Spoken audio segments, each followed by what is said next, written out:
नोटाबंदी झाली आणि बेवफा प्रियकराची यथेच्छ धुलाई झाल्याची घटना नाशकात घडली। त्यामुळे नोटाबदली करणं प्रियकराला चांगलंच महागात पडलंय। माझं आयुष्य तुझ्याशिवाय अधुरं आहे अशा रीतीने प्रेमाच्या आणाभाका करत प्रियसीला फसवणं नाशकाच्या प्रेमवीराला चांगलंच महागात पडलंय।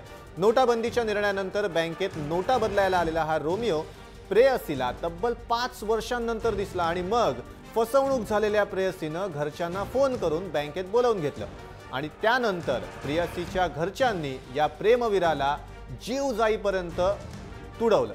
पोलिसांनी घटनास्थळी धाव घेत या तरुणाची सुटका केली। खरी मुलीच्या नातेवाईकांनी या तरुणावर बलात्काराचा गुन्हा दाखल करण्याची मागणी केली आहे। 5 वर्ष जुनं प्रेम प्रकरण पाहून पोलीसही चक्रावले।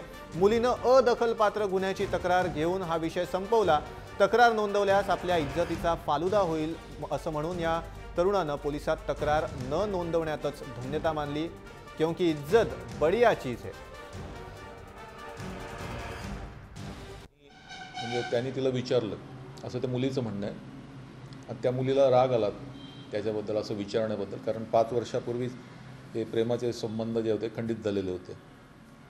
त्यामुळे राग आला आणि त्याला त्यांची जी शाब्दिक बाचाबाची होती त्यामुळे इतर लोक तिथं आले असं त्या मुलीचं म्हणणं होतं आणि त्यांनी त्या लोकांनी त्या मुलाला मारलं म्हणजे थोडा हाताबुक्यांनी हाताचापट्यांनी मारलं होतं। नाही, मुलीकडून असं बलात्काराची तक्रार वगैरे काही आलेली नाही किंवा विनयभंगासारखी सुद्धा तक्रार नाही आहे।